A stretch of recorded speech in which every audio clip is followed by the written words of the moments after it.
Yo, what is going on, man? It's been a couple weeks, but we back, man. We back at it. What's going on, world? Yeah, back for Pat's week. Another conference slash division game. I think the last time we got together was Dolphins week. So, shit, Got a little catching up to do. yeah, we got a little catching up to do, but nothing too crazy. Yeah, but just a little quick intro.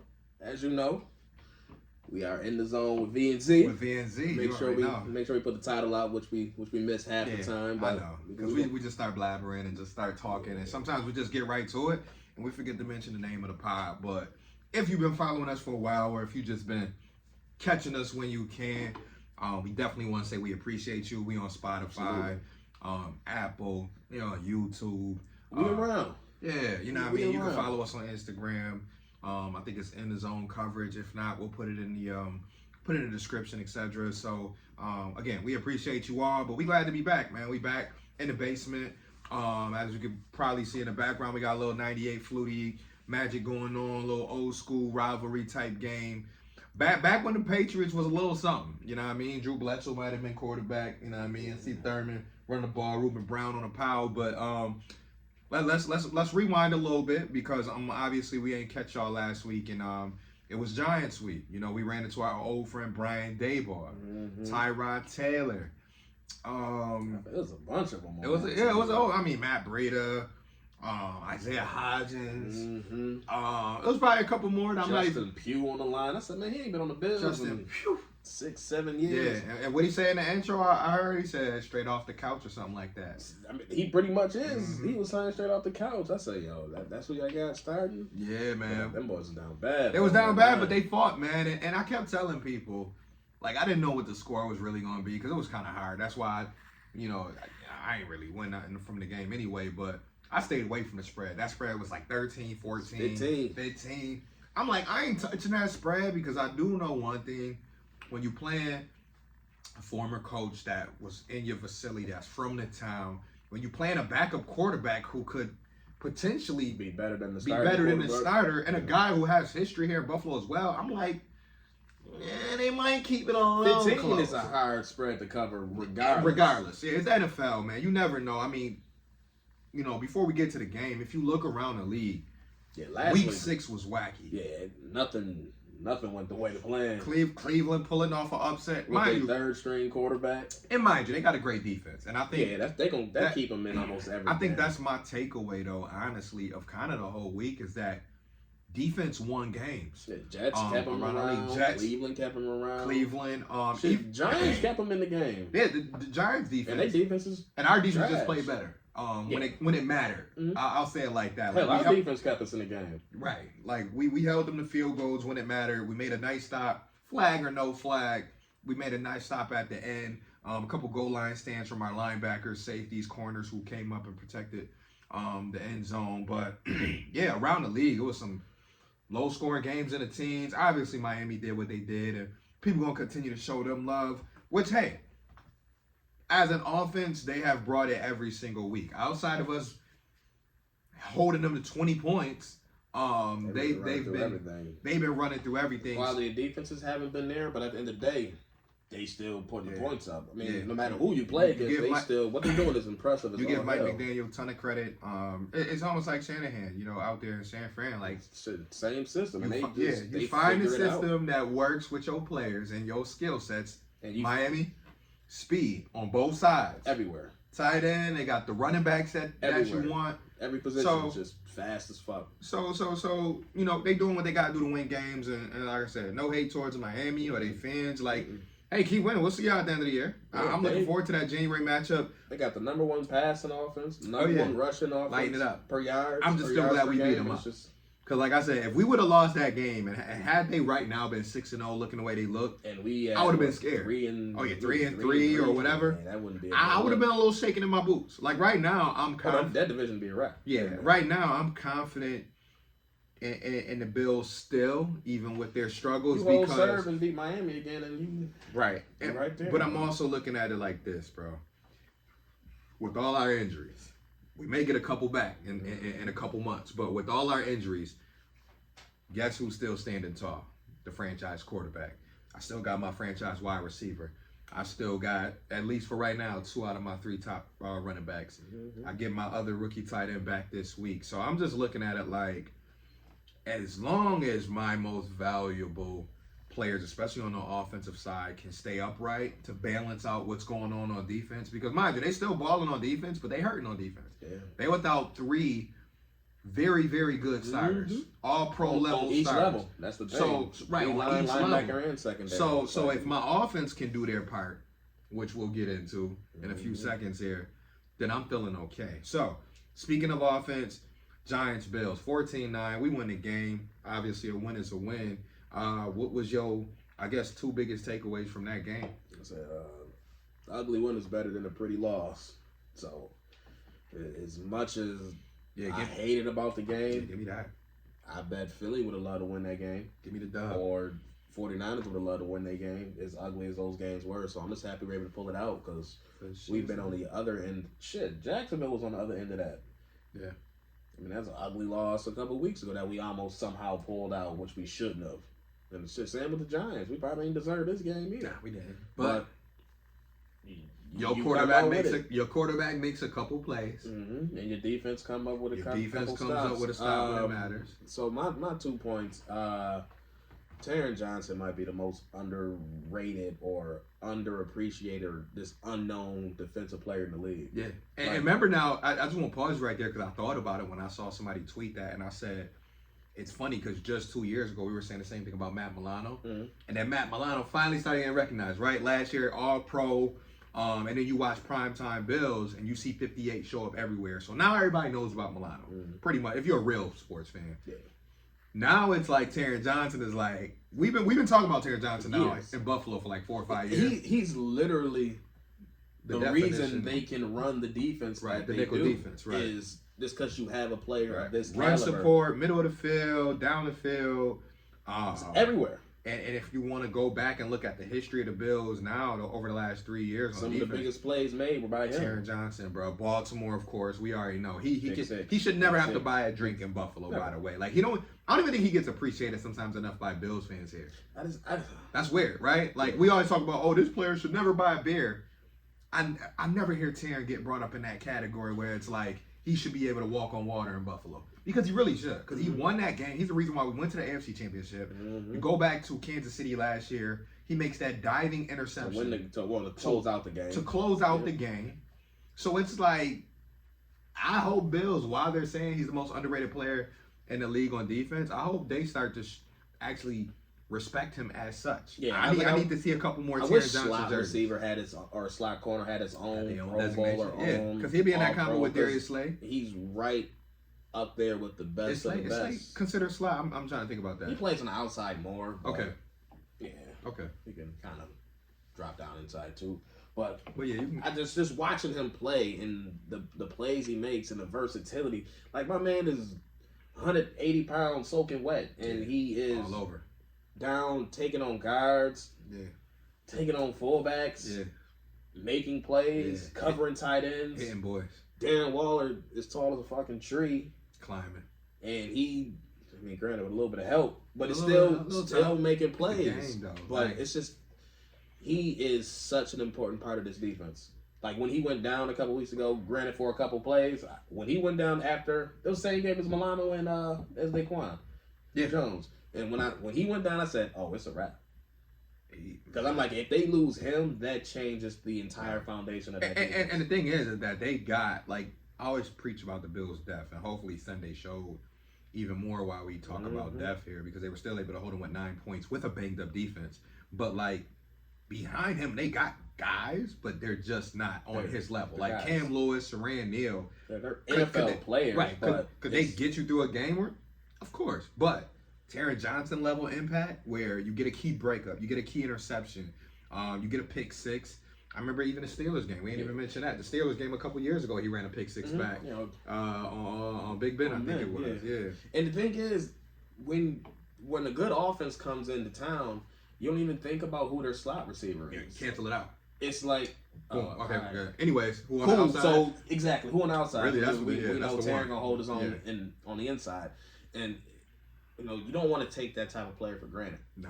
but he is such a linchpin to this defense. So, and this last week, just seeing him all over the field, just a reminder, like, yo, this boy can ball. Because what you realize too, just started from year one too. Like he just came in off Weaver rip. State, yeah. Like who the hell is this? Fourth, fifth First round. of all, I think it was Weaver round. State. Right, Weaver State. Only reason I know about Weaver State is because of Dame Lillard, because he went to Weaver State. But like, like dude from California, who Sean McDermott, like, and that's one thing. And I know this is going on a little tangent, but it's still connected. We got to continue to give McDermott being credit for it. Like, we always dog them for what they miss on, let's say, day one or day two. We never give them enough credit for the Milanos. That middle of the draft, that Taron 4 through Johnsons, 6. and there's more. All up and down. Saran Neal, who's been now on a team for forever. The undrafted guys, the Cam Lewises, the Dane Jacksons, Levi Wallaces, like those guys who they've developed over the years. Quentin Morris. Yeah, these are all people. We don't even Dawson Knox. I know he has the moments. He was a day 2, round 3. You know, he still listen. He's just off to a rough start, right?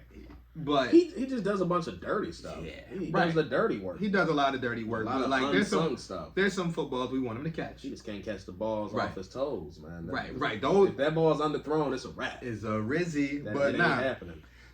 But we just need him to be more consistent when he does get the opportunity. Because one thing I'm noticing about this offense, and I'll let you go with your second takeaway in a second, is like, if the ball ain't going to Diggs and it's coming to you, you better be prepared to catch that ball. Because guess what? Josh Allen probably the next 4 times is going back to Diggs. And we'll get into what we want to see moving forward from the offense, but like, it's really becoming clear, especially in the first half of the season so far, they're really trying to make sure that they are taking advantage of their best offensive player, who is Stephon Diggs. And obviously, he's having an amazing start. He's already starting to pencil himself in as a future Hall of Famer, if you ask me. I mean, the numbers right now, he's putting himself in category, like over the last 4 years alone, and in the realm of the Jerrys, the Randy Mosses. Yeah, he put another 2-3 years up of this. Yeah, it's not even thought. Like right now, after this year, he gonna end up probably with about, I say, 11, 12 TDs, and he gonna end up with about 1,600, 1,700 yards. I'm saying right now, you can pencil it in after this year. He do it a couple more years, like you said, put that joint in marker.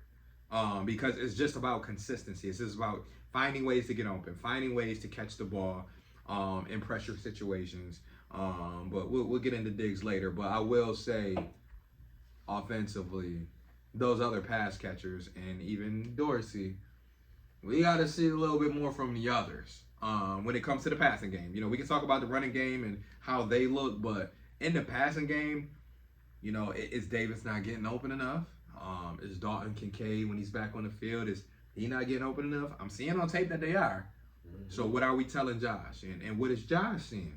So it's just something else I want to see from the offense, because when they do go through those moments, when they are going 1, 2, 3 and out, or if they on the field for a minute and a half and then they off, I do start to wonder, like, okay, are we paying too much attention to Diggs only and not looking at the whole field, getting Hardy, Davis, Sherfield, Kincaid, Knox, Cook, getting those guys decent looks, because we got weapons. Right.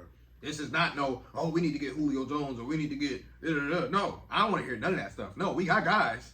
I don't even know why Philly did that. I don't know either. They just got we lost to the Jets. They panicked. How about you actually use your number 2 receiver? Right, Devontae. Stop giving him 1 or 2 catches. Stop giving him jump balls like he's fucking 6'5". Shit that pissed me off. I said, yo, why about you use who's there? But whatever. But that's another topic. They all also been struggling, so it's fine. But back to your the second point is, I am so happy to build Silent of Floyd. Oh yeah. And like, it's just like, my man, I think he already 6.5 sacks. 6.5, man. 6.5. And I'm just like, yo, we haven't had this type of production. Oh yeah. And like a dude who you can just know, like, he gonna create pressure and he gonna get him down. Yeah. Cause that was our issue for like tons of pressure. Jerry Hughes was the pressure king. Oh man, you know I was thinking about Jerry Hughes. But there was also no help anywhere else. So he's always consistently beating his man, but if no one else wins. But he played with Kyle Williams and he played with at least a couple others during his his early years, you know, when it was when there was other Mario Williams. I think Mario Williams. Yeah, when there's other Marcel rushers there. Darius. Yeah, but when it's just him, he the only one winning. It's just a whole bunch of pressure. He beat his man, but you can step right up. Yeah, I think I like about Floyd though. If he get pressure on you, not like more than half the time, he going down. You going down. So just seeing the consistent pressure that he's bringing and he still got that bend limited reps, like he's not still. I mean, he's getting a good amount of snaps in their rotation. Like, wait till Vine get 100%. Yeah, and again, I was just about to say the depth at DN is really crazy. Yeah, and you got AJ playing at a high level. Yeah. And wait till Greg get healthy. Like, that's what I said. Greg out there on 85%. Right. Greg is still playing injured. Vaughn is obviously still coming back up to form, but slowly. I saw them speed. Yeah, the speed Vaughn is there. still was getting out the corner. They was just going the opposite direction. They was like, we ain't going that way. Right. So once he can actually get that speed, the power rush coming back. But the wild part is that they trying to go the other direction, and now you got Floyd and Epinesa waiting for you. Right. So all right, you gonna walk into our lap back? Epinesa is throwing. He about to play himself into some money. Yeah, I mean the way it looks for Epinesa, and I'm happy that it's happening because he was one of our top picks. Mm-hmm. Is that again? He's showing what development looks like. You know what I mean? You give a guy some time because sometimes it's longer than others. Yeah, because sometimes we too quick to be. You know, and I know Kyrie Elam is struggling, you know, a little bit right now, but like we're too quick to look at a guy and half his snaps his rookie year and half his snaps his second year and be like, I don't know, I don't see Micah Parsons, I don't see Trayvon Diggs, so let's move on. Like, nah, sometimes these guys need time. Now, on the flip side, we got guys like Taron Johnson who come and start right away. We got guys like Tre'Davious White who come and start right away. Greg Rousseau, who was able to just acclimate himself and get going right away. But it's not always going to work like that. Yeah, that's not even the norm. Right, and that's why I want fans to like just be realistic sometimes. It's like these guys coming in 21, 22, 23 years old, and half of them are learning completely style of defense. It's a different style of defense than what they played in college. Mm-hmm. But the Bills always go off of, all right, but what can this be down the line? And he had a complete body transformation when he got there too. So doing what you've been doing your entire football life and say, hey, drop this weight. Yeah. So now I'm playing a completely different style. Yeah. My speed is different. My power is different. My hand placement is going to be different. Yeah. So, like, there's a big learning curve. But now that he's coming around and getting to his own. Now he in his bag. Yeah. Like, right now, that's back-to-back games now where... Second game. Where he in his Duffy. Pass breakups. Okay. He don't shit. Well, matter of fact, let's bring it back to Washington. He had that pick six. Mm-hmm. Yeah. I mean, listen. Okay. Right. Yeah. It's getting like that. It's almost at a point now, like, yo, so how are we going to keep Epinesa around? But it's a great problem to have. Yeah. Because I'm looking at it like Vaughn 35. Mm-hmm. Leonard Floyd over 30. Mm-hmm. On a 1-year deal. Greg Rousseau got young and locked up. That's it. So guess what? But other than that, I'm paying Epinesa. Because that Shaq ain't Shaq. Shaq is on a 1-year deal till he retire. So if I'm looking at if I'm the Bills, I'm like, all right, we'll offer him some money. I mean, he ain't gonna get Von Miller money. Keep that rotation going. Yeah, we keeping that going. Because ain't no way I'm giving up on a 25, 26-year-old and then he gonna go to the Giants or the Seahawks somewhere and go 15 sacks. Well, I'm just saying, like, if you let him go, he could potentially be a monster somewhere else where it's like, damn. Yeah, no, keep that rotation going. Yeah, didn't know he was going to turn into fucking, you know. The thing about it, some people complain about the amount of rotation that McDermott's defenses are known for. But, like, yo, when it runs at this pace, it's literally waves and waves of pass rushes. Especially when they win and they one-on-ones. Because I think that was people's biggest beef in the beginning was, like, you rotate a bunch of guys, but nobody even scratching the quarterback. Right. Now we're actually seeing these guys get to the quarterback, so now you hearing less talk about it because niggas is like... Everybody eating. Kingsley Johnson coming to game and... he can eat. You know what I mean? Generating pressure left and right. Right. You get Jordan Phillips doing his job. Ed Oliver, of course, continuing to get people holding him up in the line because I feel like he get held almost every play. Like, you watch Ed Oliver, like, he getting tossed somewhere. Niggas grabbing him like, looking like, wow. Y'all just letting them do whatever to Ed Oliver. Like, so... Yeah, they don't be calling hold. They don't call nothing. But like, damn, dog, he just got tagged. He just right. But he being disruptive. His ball get off. It's stupid. So the time looking like, yo, is that offsides? Bruh. It's just get off is so fast. He go crazy. So you factor that in, and hopefully we see more flashes from the other 2 D tackles, Puna and Tim Settle, because guess what? We're gonna need them. With DeQuan Jones out for the next couple of months, we're gonna need Tim Settle and Puna Ford to step it up. Because I was big on Puna when we got him, but I'm just like, and I was big on Tim when he got here. Yeah, he's done. I'm just like, I need this. He's been fine, but that's it. It's just right. Both of them been serviceable, but they're like, nah, I need more than serviceable. Because you filling some big shoes. Somebody got to step up. Right. Y'all filling some big shoes because we don't want them to have to send Terrell Bernard anytime they want pressure up the middle. Yeah. That should not be the case. But yeah. So did I let you finish that second take? Yeah. Okay. All right. For me, obviously views from the stadium once again. It was electric in there. As those who follow me know, I did take a little bit of a nap again. Slight nap in the first half. But when I woke up and got going, second half, we like juiced up. I love the energy from the defense, which you already said. Terrell Bernard, Taron Johnson, Dorian Williams, unsung hero of the day, because I feel like we talk about him, but we don't. But Dorian Williams is always around the football. The thing that I respect about his game is I may not know everything. I may not have the knowledge. And McDermott love that. But I'm fucking I'm gonna be around that ball. 100%. I'm going nonstop. Yeah. And I can't be mad at and that. Wait till the game slow down for him. That's gonna be the scary part. That's the thing. So like I'm flying around without really even having a complete concept of the ball going over there. See ball, get ball. All right. That's how he playing right now. But like when they get to that point when it actually clicks. And which is crazy, because if you think about it, he got another 8-9 games for that to accumulate. That's why I think McDermott said in his press conference today, rep by rep. Once we get to week 16, week 17, he gonna be on some, okay, I know the ball going over here. I'm gonna beat it there, and I'm gonna either knock that ball out of you or I'm gonna intercept that and go all the way. Yeah, listen, if those two grow together this year, the defense gonna have some real. They're gonna have some tough decisions, but they're gonna have to play 3. Yeah, and so it's gonna be some real concept. It's gonna questions, because I think what they're gonna have going into next year, this is just looking ahead, they're gonna have some real flexibility. That's what I would say the advantage will be, is like, okay, we may not go 3 linebacker all the time, but when we do go 3, we got 3 that's gonna cause problems on certain matchups. Oh, you wanna go 12 personnel? All right, we'll go with our 3. Easy. But my guy Bernard, he can cover your guy anywhere. My guy Milano can cover you anywhere.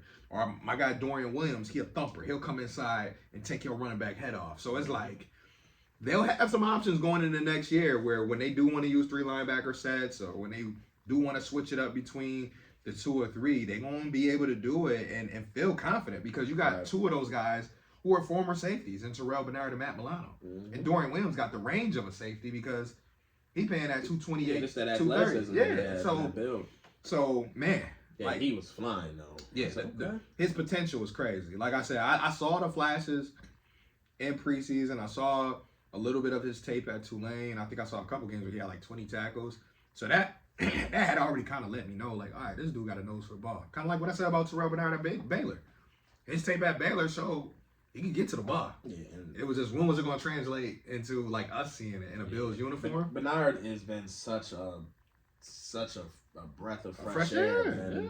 And I think that's another example of people making judgments way too soon. Way too soon. Oh, rookie year. 2nd round pick. He can't even get on the field, and this and that. 3rd round pick, whatever. Yeah, 3rd round pick. This and playing that, behind this and that. 2 all-pro players. And then he gets given that opportunity. Right. And you see everything that the coaching staff has been saying. Because he only got a little bit of action last year, and it was due to injury. So he got thrown in there a couple times last year.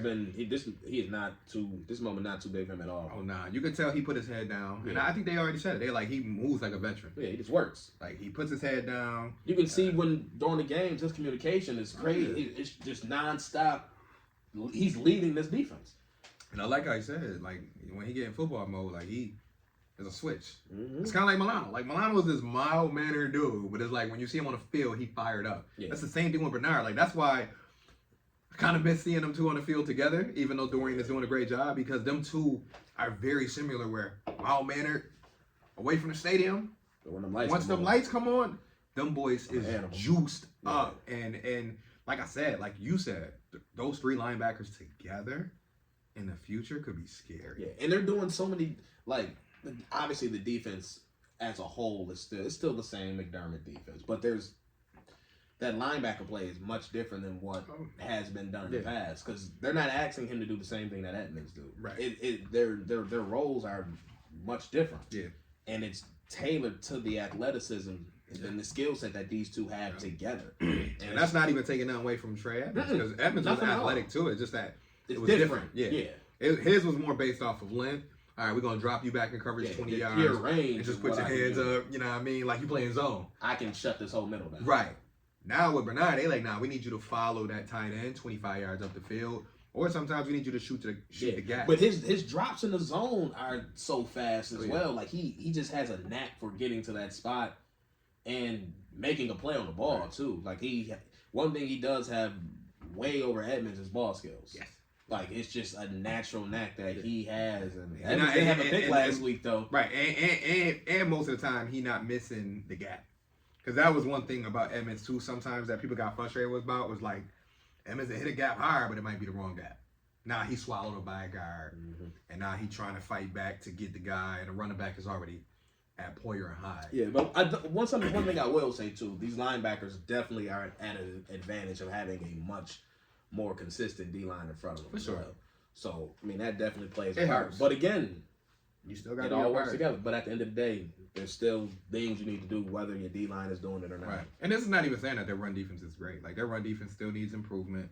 But we're seeing more tackles for losses. Yeah, it's just... It looks different, though.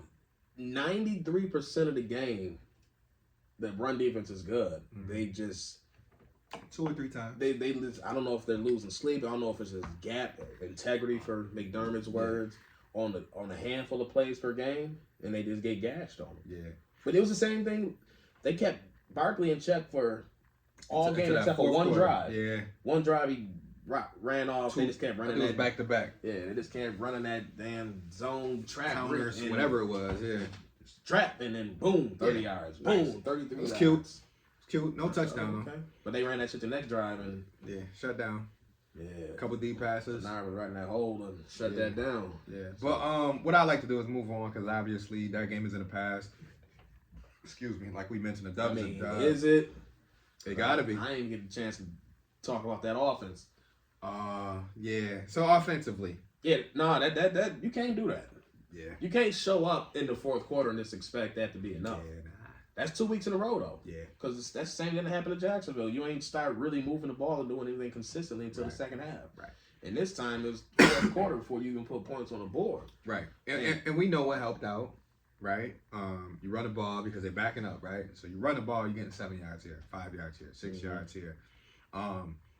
What that means to me is that you just got to do a better job from the start of the game of just mixing it up. It don't mean run the ball 10 straight times. Yeah. It's just mix it up enough to keep that defense honest, where they're just not dropping back into their, 2 deep zone, and they're just daring you to take everything underneath. Like, this is my only criticism of Dorsey and Allen, because you never know which one it is that they need to game plan moving forward differently in the first half, where every single person really is getting touches, whether that's Murray, Cook, Kincaid, Knox. It just can't be first half we throwing a dig 7 times. Yeah, see, I don't know if it's a lack of trust or if it's just so much trust in Steph. Like, I know where Steph is going to be. I know Steph is going to be open. Let me find my guy. But it's like... You look at all 22 stuff, and there are other people These guys is open. Yeah, that's what I'm like. And there are opportunities for him to hit other receivers, and it's just like, okay, so what is Josh just going through his reads too fast? Right. Is Diggs always just his first read? So that first read he's open, I'm taking it, or not? Because again, Steph is good enough to always be open. He can get 40 targets. That's always going to be there. But how are you developing the rest of your offense? But again, at the end of the day, this last week, there were plays to be made. Right. And there were drops, fumble. There's penalties. Couple trips. There's a couple trips uncalled, but there's fumbles, there's drops. Yeah. So it's a combination of taking advantage of those opportunities, right? Because again, I want to complain and be like Dorsey. Yeah, because that's the easy. That's the low hanging fruit, but it's not all him, because there's plenty of still shots that you're seeing. He is scheming people open, and it takes a quarterback to actually make that decision to hit them. Right. Like, I love seeing Steph have 15 targets a game. Because cool. He's a dog. But But I don't want that if we not converting points into 7. Yeah, if nothing else is taking place, because he can get 20 catches, but if we only got 13 points on the board, I'm not happy. Right. So that's why I'm like, we need that balance. Like, we need to see, as McDermott loves it, physical football, but also we got 6-7 playmakers. Spread the wealth around. Diggs can still get his 8-9 catches. I don't care about that, but we got to be able to keep the defense guessing. Yeah. And we can't keep the defense guessing if wherever Diggs is at, the ball's going his way, and if it don't go his way, now Allen is like, 3 seconds, 4 seconds, 5 seconds, got to make a play. Got to juke this way, got to juke that way, and let me toss over to Knox, and now Knox is like, oh shit, I didn't know you was coming my way. Like, that can't be the offense. Right. Like, so like I said, I think it's a combination of both, but I'm not as hard on Dorsey as like half of the fan base. Like, everybody's just like more than half. Yeah, like they're going crazy. Yeah, like dog, like this and that. Let's not forget, we were just averaging 35 a game. And like still the third this season, team in the right? league. Like that happened this season. Like because I remember on the radio earlier in the year after the Jets came, obviously people got frustrated, which we're finding out as we should have already known. The Jets defense is legit, like legit. Top so 3? Yeah, top. If you right, because you got 49ers defense, you got Eagles is up there, but you got 49ers defense, Jets defense. I think our defense is in that combo as well. But, like, forget week 1. So, week 2 through week 4, we saw the Bills average 38, 39 points a game. I mean, they're still at 28. They still third in the league, right? So, it's like, take a deep breath. Like, the last 2 games, yes. Struggling. But they can figure it out because one of my key things about the offense that I keep telling people is that luckily for them, they have no major injuries on offense. So they can figure it out. Yeah. It'd be different if we were sitting here and was like, damn, we down 3 offensive linemen. We don't got no Knox, no Kincaid. Diggs is limping around. Like, no, all these guys is healthy. So that means, you know what? Figure it out. Yeah, and that's the thing. I need y'all to not take 3 quarters to figure it out when it's not working, though. I think that's my biggest. Yeah, it shouldn't take 3 quarters. Biggest annoyance is, all right, other defense get paid to play. Yeah. So it's not always going to be a cakewalk, but when it's not working, all right, what's that on the fly? Let's get plan B. Because again, you had 6 possessions in the first half. Yeah. You can't walk away with 0 points. Because again, the second half they only had 3. Right, and like I said, these other guys, hopefully they stay ready too. Because like you said, it wasn't all on just. Yeah, and missed kicks too. Yeah, we had some missed kicks, so we left points on the board. All I gotta say is. It's still 9-10 games left. Oh, yeah. It's too early to hit the panic button. Now, if this continues for the next 3 or 4 weeks, and we play Tampa, we play New England, and we still struggle all the way through this stretch. Points, If we struggle all the way through this portion of the schedule, especially the next 2 weeks. Like we got 2 weeks. We play on the Thursday, and then we got that 10-day gap. The next 2 weeks will tell me what I need to know about this offense. Like I said, I'm still good on the offense because I'm like. If you average it all out, we still at the top of the league. Yeah, but look at if you like numbers and analytics, if you look like at DVOA, we still good money. Right at the top. But like I said, after a couple weeks though, before we get that little 10-day gap, if we still looking low, iffy, then we can really have some conversations. But like I said, as long as Allen is healthy and upright, Diggs is healthy and upright, James Cook is healthy and upright, Knox, Kincaid, Davis, I'm good because I'm just like, they're there. They're in the building. They're on the field. Make it happen. You get paid. Like I said, fans, we always say all we want to say. Those coaches get paid all that damn money. They get the title, the clipboards. They got 200 damn plays on their sheet. Figure it out. Don't stress me out as a fan. Right. You figure it out, and I'll be happy when y'all do like this and they score a touchdown. Because we're just here to celebrate and hopefully see them win it all. But they get paid too much money. Figure it out. We got a franchise quarterback getting paid $200 million plus. I know he can do what he got to do because he's proved it. He's had a good year so far. I mean, I'm borderline great. But they got to figure it out. Yeah. But anyway, trying to move ahead. We got New England next. We know what they're going through, obviously. Yeah. Mac Jones, Malik Cunningham, Zappy. They don't know what they want to do. This is an amazing feeling. Yeah. Just to be able to look at New England finally understanding what it's like to be a trash team again. That was trash the majority of franchise history. Had a little run with Bledsoe and then struck lightning. And went on a 20-year run. Now you're back to reality. And their team, and I'm not even like trying to be funny, just from a talent standpoint, their team is very bad. Yeah, no juice. It's like I'm not even saying that as a Bills fan, just right.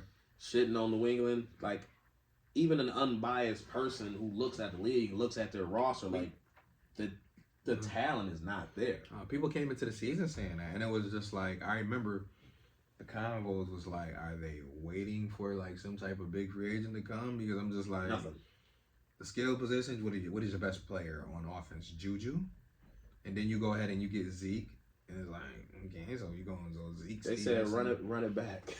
run it back. So it's just like, yeah, they have a very different kind of team, and I think Bill Belichick, unfortunately, is still stuck in like 2000, early 2000 mode, where it's like, yeah, we got 3 running backs, we got 3 tight ends, yeah, Tom Brady. And it's like, you don't though. You got Mac Jones, and you're in an offense with Tua and Josh Allen, and a stellar defense in New Jersey. Yeah, it's not. So why would you think you want to trot out on a field in a below average offense? Bro, I think that's ego. I think Bill Belichick just thinks I'm Bill Belichick. No matter what I do, look around. Like that's what we say. Like, read the room. It's like, look around. Look at your division. Like, forget the conference. Look at your skill positions. Your receiving room is probably the worst in the league. You went and signed Devontae Parker, who you got from Miami, who didn't even want him. You got Juju, who Kansas City didn't want him. You got rid of Jacoby Myers. There's nothing there. Like, what they got? Kendrick Bourne? Yeah. Who's a 3-4? Yeah, he's all right. He's a 3 or 4 in the league. Like I said, he's not trash. But, yeah. No attempts to get an A.J. Brown. Hunter Henry's not even getting the ball. What are you doing? O-line is terrible. They got people coming up off the streets playing, too. What are you doing? And you can't keep Mac Jones upright. He's not athletic at all. No. He doesn't Which we knew that his rookie year. To make the plays. Which we knew that his rookie year. So that's why when Pats fans was telling me about Mac Jones, I'm like, y'all do realize we playing in the 2020s now, where you have to have a quarterback who can have some type of escapability. It's just that whole pocket passing is a thing of the past. Like, it is what it is. Like, you can get away with having a quarterback who has some limitations in the pocket. But you need Tom Brady. You would never question or categorize him as a fleet of foot or athletic. But his pocket mobility was always elite. His footwork was not elite. Yeah. In the pocket, he was always so hard to sack because his movement was so great. It's not the same boom, thing. Boom, bang, bang, bang, bang. And he always had a good line in front of him. Right. So again, and extremely accurate. So like, Bill Belichick as a GM has failed miserably. Mm-hmm. Listen, I don't think he's gonna make it out the year. He might not finish the season. But they said him and Robert Kraft might have an agreement where he finishes out the year. Step aside. Yeah, it's time to retire. They're gonna do one of those mutual no. Belichick has decided to step on. AKA you fired. But what the Bills gotta do, going as it relates to this game, is just take advantage of the moment. The moment right now is that Patriots land. There's a lot of blood in the water. There's a lot of going on. So what you got to do if you the Bills is put your straps on, lock up, go to New England, and make them fans even more pissed than they already is. Yeah, early. Like, don't even, early. I don't want no 10-10 at halftime. No. Early. 7-13. No, I want to go in the half, 21-zip. Listen. And we watching the third quarter, and I'm just sitting back like, y'all want to pass me that right there? All right, what we ordering? You a great white. It's blood in the water. So we come in attack early. There's no reason this game should be a game at halftime. I'm trying to sack Mac Jones 4 times in the first quarter. Yeah, like that's the type of energy I want. Even though I know they're gonna run the ball, because what New England gonna try to do, like I can see the script right now. Oh, we're gonna try to control the ball. We're gonna try to control the ball. Try to do the same thing the Giants. Yeah, we're gonna try to run the yeah, we're gonna try to run the ball. Blah, blah. Listen, you shut down those running backs. You shut down Stevenson, because that's the thing too. Like, you can't let Stevenson get no rhythm. I don't really think Zeke will, but you can't let their running game get going. Zeke popped one for 70. That didn't count. I didn't even see that. Yeah, he had a 74-yard touchdown that got called back for holding. Yeah, but like I said, 2 years ago they beat us because they ran the ball 40 times. So, if anything, and I know that wasn't a win, but and they got Damian Harris. But at the end of the day, and that's why I feel bad for Damian Harris too. Shout out to him. Hopefully he's continuing to feel better. Hopefully this would have been a great game for him to. The next New England game he could come in here and eat. True, at home too. Right. But I'm looking for the Bills to really just try and again, dominate the line of scrimmage. I was going to say, this is a game they need to just exert their dominance. In the trenches, yeah. There's no reason that this team should hang. Yeah, and they've spanked New England 4 out of the last 5 times. Like, yeah, there hasn't even been a lot of close games. Like, I can think of the close games obviously where Isaiah McKenzie had like 12 catches a couple years ago in New England. Yeah, it was close-ish. Yeah, it came down to like a little bit of a late touchdown by I think Dawson Knox or something. But yeah, I mean most recently the Bills have done a good job of putting New England away. I remember Diggs had a 3-touchdown game against J.C. Jackson, which J.C. Jackson is back on the team. I love it. Yeah, hey, Diggs. They made that trade. I said, "Oh yes, come on, Diggs." Yeah. I said, I just want to see if New England gonna put them 1-on-1 with Diggs again. They probably will. You know, Belichick, like you said, Belichick got that mindset of, yeah, y'all not learning. I know Steph got to be licking his chops. Oh yeah, come here, press me. I'm beating you right up the line of scrimmage, cha-cha, right down the sideline too. Easy money. Thank you. Yeah, thank you. Deuces. Yeah, I still got that. I got that on one of my lock screens at my laptop. But so I mean, I'll quickly say I don't need to go over too much as far as key matchups, etc. We just mentioned one, Diggs versus J.C. Jackson, winning the line of scrimmage. You got any other keys for this game outside of just take care of business? That's pretty much what it comes down to. Like, take care of business, please. Nah. Make it non-stressful. Yeah, I mean, I want to see James Cook go off. Yeah, we'll love that. I mean, get that 100 yards out the way. Yeah, another TD. Another 100-yard game. I think we only got 100 yards. Give me Kincaid first touchdown, maybe. I'm tired of putting him in my legs, man. I know I got to leave the Bills alone. Like, I'm really about to start committing to leaving the Bills out of my legs because I did it I think I did it last year where I was like, all right, I'm done playing with the Bills and everything so I can focus. But I still be focused on the game. Like, I don't be thinking about this shit till after. But I feel like Kincaid got to get his first touchdown soon. Like, he's... I mean, I don't want to say overdue, but it gotta come. He's due for a touchdown. It gotta come. Maybe this week. I don't think he had. Dawson got one. Yeah, he got one first game or second game. Yeah. But got him a touchdown. Yeah. Oh, Quentin Morris got the touchdown too last. Yep. So it's like, damn, all the tight ends, they looking at him in the room like, bitch. Yeah, right. So no touchdown getting that. Yeah, come on, fucking smiley head ass. But I think he due for one. Cook obviously due for another. Just to pad his stats, because I mean, I really think Cook could get to 1,000 yards by like week 12 if we keep consistently obviously feeding him the ball. But yeah, I mean, overall predictions, man, I'll get mine out the way. I'm gonna go Bills on this one. Of course, I want to go high. I mean, last time I came here with a prediction, obviously we lost. That was Jacksonville. Had them winning by like 17, and Jacksonville said, yeah.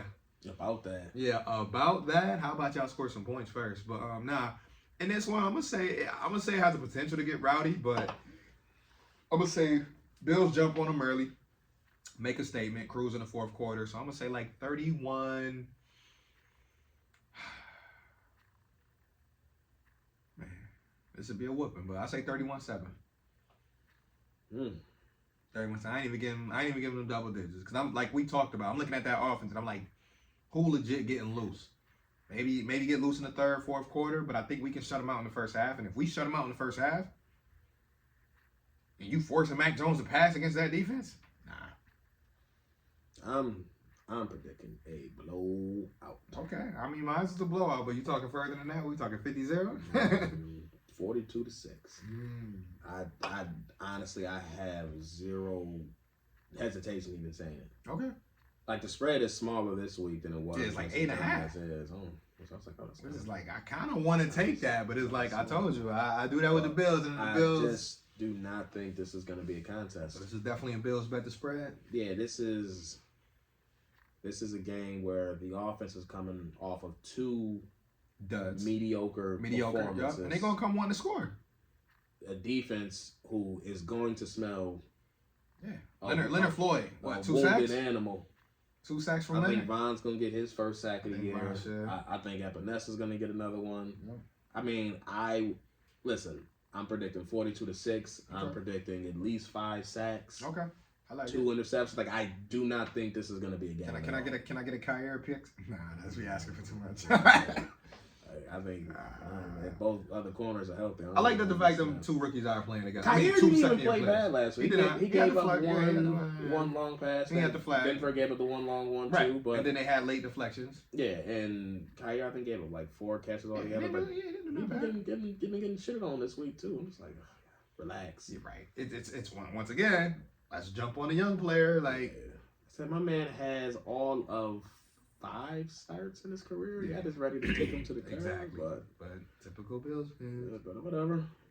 But yeah, no. Just back to what I was saying. I just don't think this is close. Talent wise, and it's not just talent, also just where the trajectory of New England's season is going. And where the Bills trying to go. Yeah. If New England had a halfway competent backup quarterback, I don't even think Mac Jones would still be starting. Yeah. But they literally have nothing else. Right. So. And I gotta have to put the cherry on the top too. I do think Bills feel like they owe themselves one. Like forget the fans, forget the media. I feel like they feel like they owe it. Like especially the offense. Mm-hmm. They feel like they owe the defense one. So that's why I do think they're gonna score more than 30. Like Belichick is gonna try everything he can. Like he might even triple coverage Stephon Diggs. Like, but nothing he's tried since Josh Allen. Oh yeah, he hasn't been able to figure out Josh. That 3 interception game that Josh had against New England, 2019. That was the last time that he had him bottled up. Yeah, and that's 4 years ago. 4 years ago, right? That's since then he done hit him with a 4 touchdown game, 5 touchdown game, perfect. Damn near a 6 touchdown game. Right. That playoff game, they did not. It was all touchdowns. Yeah, Josh has violated Belichick. Yeah, like to the point where, what was it after the playoff game? Belichick came to the Bills locker room side to greet Josh Allen. Mm-hmm. I think they said like, so. You fucked me up. Yeah, like you him. Mm-hmm. I ain't gonna hold you if you was wearing that New England jersey. Right. I'm just saying. Yeah. So yeah, 30 plus. Yeah, until I see New England have any type of plan. Yeah. To stop Josh in the offense, I can't predict that they will. Yeah. I just think they really gonna be eager to bounce back. Like I said, I mean they've been putting up 30 plus against New England for literally years now. Yeah. It's been, I don't want to call them pushovers because I mean the last few years they haven't been trashed. Like I feel like McDermott take it personal too. Like McDermott has proven. Like, there's always something personal he loves being against Belichick. 100%. Yeah. McDermott, he petty like that. Like you know what I mean. He do got some petty in him. I like that though. Yeah, he a little petty, like a little ain't on the low. Yeah, on the low ski, but we know him. They say humble and hungry, brother. Humble and hungry, but I'm out here to mash too. But nah, yeah. I mean, quick prediction on that. Do we got any games of the week that we want to throw an upset special in there for? Because I feel like we at least hit one a week that we both hit on. So I'll check that out with you in a second, man. Got to say shout out to Houston Texans, by the way, because I predicted early on that they was gonna be fighting. But that's all I said. I said I don't know they gonna win no 9-10 games, but they gonna fight this year. And they coach D'Amico Ryans got them boys playing at a high level. C.J. Stroud playing at a high level. Got that wide receiver over there. I think his name Nico Collins or Nick Collins. Yeah, Nico Collins putting up numbers. Yeah, he could do him. He balling. Even that Rams wide receiver putting up numbers too. So, lot of movement going on. Right, so I got me 2 upset specials, but one of mine comes with an asterisk. So first one I have Arizona over Seattle. Arizona over Seattle. Yeah, Seattle's 8-point favorites at home. So Arizona on the road. Other one is with my asterisk, like I said, I have Minnesota over San Francisco. Minnesota 7-point dogs so that's gonna at be home. If healthy or if not healthy. That's on McCaffrey's health. Okay. If McCaffrey's in the game, this bet did not happen. Okay. But if McCaffrey misses, Kirk Cousins and them boys gonna do it. No it's JJ though. Yeah, it don't matter. Okay. It's McCaffrey health and Debo's health. Because again, what we have not seen yet is Brock Purdy have to beat somebody without McCaffrey and without Debo being the offense. Right. Is that Monday Night Football? Yeah, that was Monday night. So they had an opportunity against Cleveland, and Brock kind of showed up, but that not really. They had a long punt return that put him in position. He had to go 9 yards. So, and I really kind of want Miami or Minnesota to be in this fight because I want to see Brock Purdy have to win the game. All right, so I'm gonna go low hanging fruit kind of, but I'm gonna go Chicago over Vegas. So Vegas right now chilling at 3-3. I think Chicago gonna try to get that second win. They're at home. I just feel like they due for another big win. They've been inconsistent, really kind of underwhelming for the most part, but I just feel like they still got talent on that roster to win against teams like Vegas. It's just which version of Justin Fields you're gonna get, which version of their offensive line you're gonna get, which version of their defense you're gonna get, because their defense was supposed to be top 10 this year. I'm falling short of that. So I got them, and then I also got Denver beating Green Bay to try to make some motion. Denver's been sorry. I mean, both teams I just mentioned, Denver and Chicago, both getting upset wins. They both have been underwhelming, to say the least, but this is like their last chance. So that's why I'm going to go ahead and give them the nudge this week, because for both teams, if you go into the following week 1-6, you might as well start thinking about how bad you want Caleb Williams and if you want him to not. Right.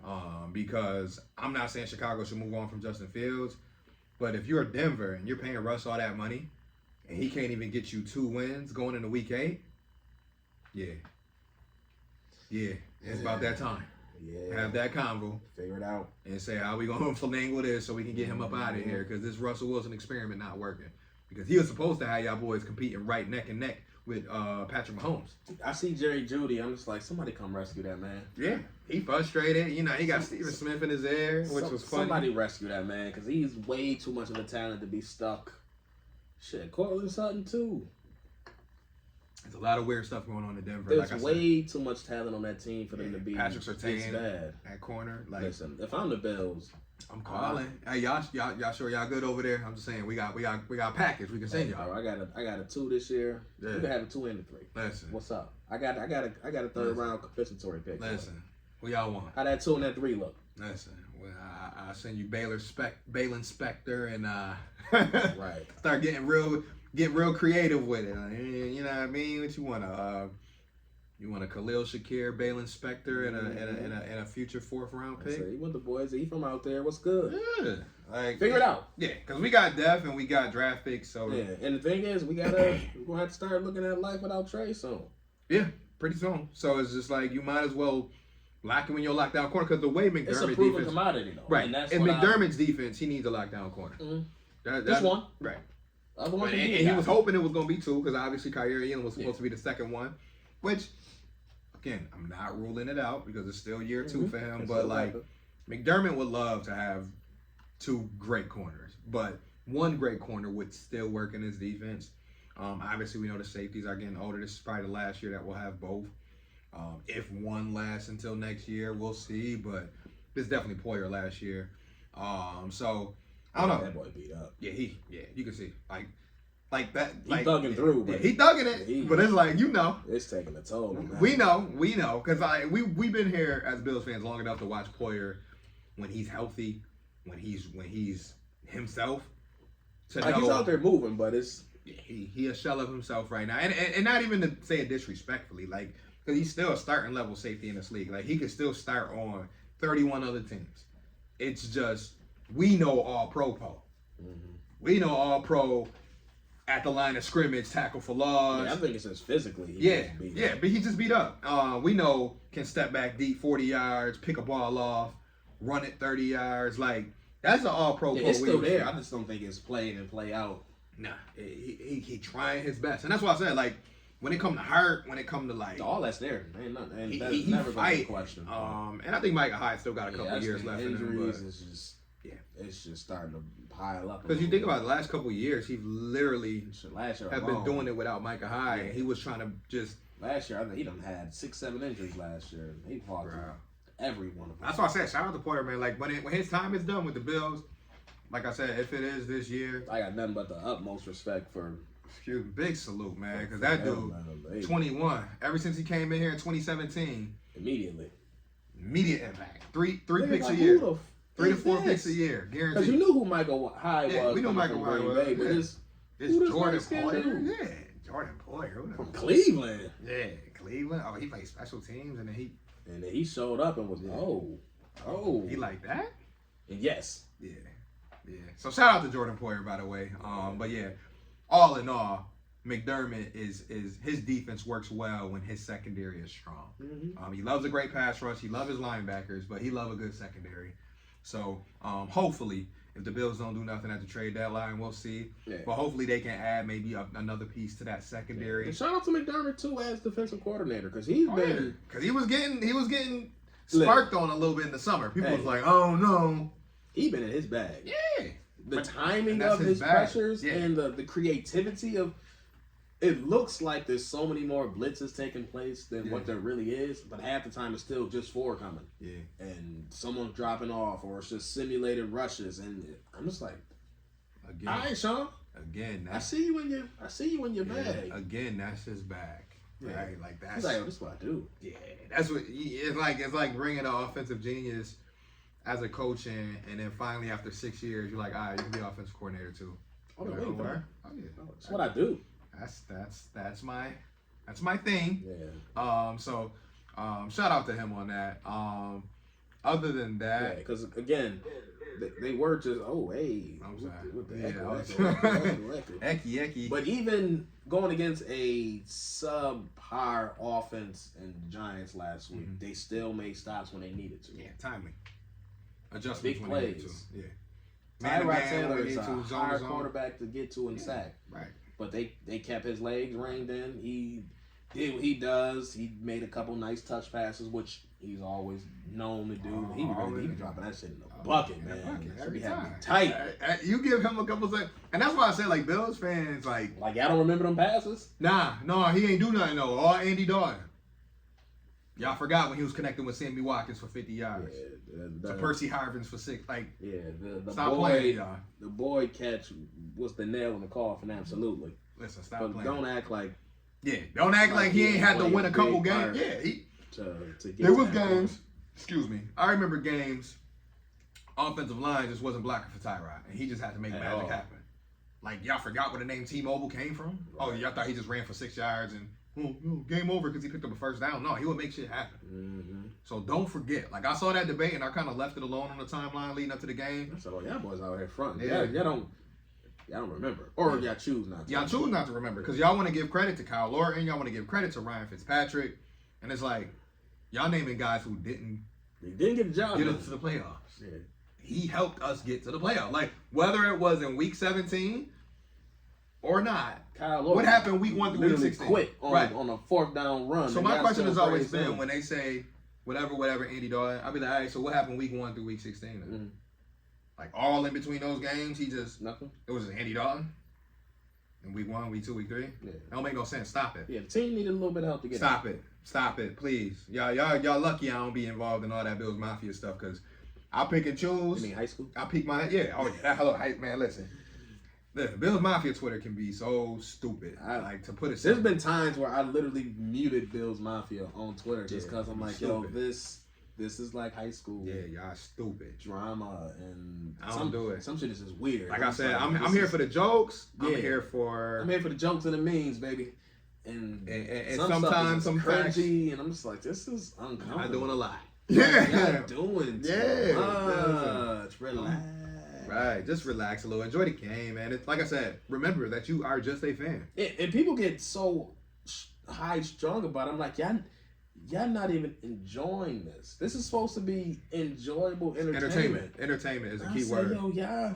Entertainment. About to have an aneurysm. I need entertainment. To breathe. Remember that. Like I said, I've learned, especially being a fan my whole life, I've learned to remove,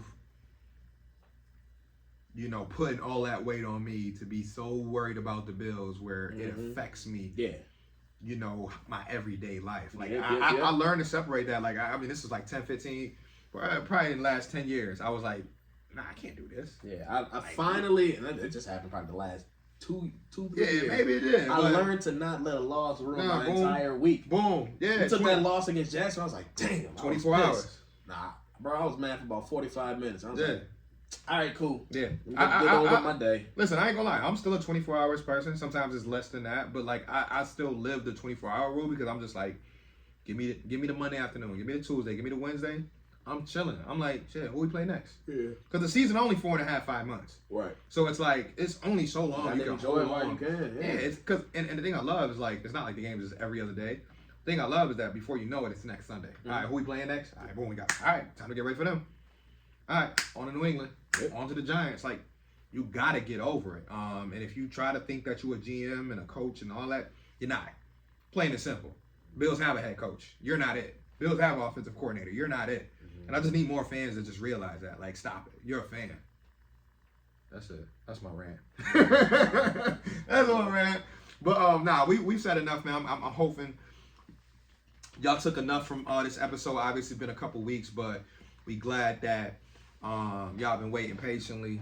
But we back. But we back, man. It's Pats week, and we love beating up on the Patriots anyway. I love talking trash with my Patriots friends. So shout out to my man D-Dot. I'll probably hit you up sometime this week. Shit. If you're not listening, I will tag you. Should have had him call in. Yeah, I know, right? Because I think last year we had him actually sit down. So he was in town. I think that was around Thanksgiving. He didn't even know his quarterback name. He was all over the place. Yeah, but shout out to the Patriots fans who I know. I only know a couple of y'all, but yeah, we coming for y'all. We coming to New England to step all over your ground and do the dirty bird.